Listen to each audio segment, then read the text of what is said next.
ফরিদপুরে ভাষা সৈনিক মুক্তিযুদ্ধের সংগঠক ও সাবেক সংসদ সদস্য মরহুম ইমাম উদ্দিন আহমদের স্মরণে ইমাম ফাউন্ডেশন নামে একটি ফাউন্ডেশন গঠন করা হয়েছে। ফরিদপুর জেলা প্রতিনিধি জাকিব আহমেদ জ্যাক জানান, সোমবার দুপুরে শহরের ২ নং হাবিলি গোপালপুর এলাকায় শহীদ মেজবাউদ্দিন সরকারি প্রাথমিক বিদ্যালয়ের মাঠে এক অনুষ্ঠানের আয়োজন করা হয়। এ সময় মরহুম ইমাম উদ্দিন আহমদের নাতি ফরিদপুর সরকারি রাজেন্দ্র কলেজের সাবেক এজিএস সাইফুল ইমাম জিতু ও নাতি মাইক্রোসফটের সিনিয়র ইঞ্জিনিয়ার আহাদুল ইমাম যশ ফিতা কেটে ইমাম ফাউন্ডেশনের উদ্বোধন করেন। ইমাম ফাউন্ডেশনের চেয়ারপারসন বেগম শামসুন নাহার আহাদের সভাপতিত্বে বক্তব্য রাখেন ইমাম ফাউন্ডেশনের প্রধান পৃষ্ঠপোষক সাইফুল আহাদ সেলিম, পরিচালক মোহাম্মদ আনিসুজ্জামান মামুন, মোহাম্মদ হাসিবুর রহমান।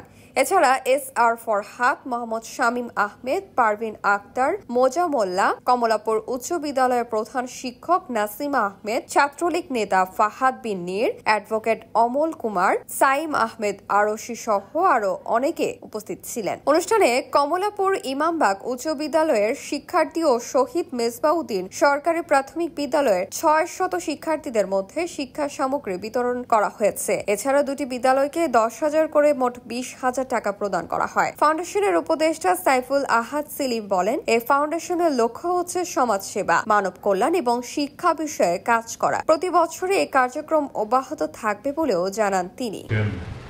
ইমাম উদ্দিন আহমেদেরই সহসাথী যোদ্ধা ছিলেন।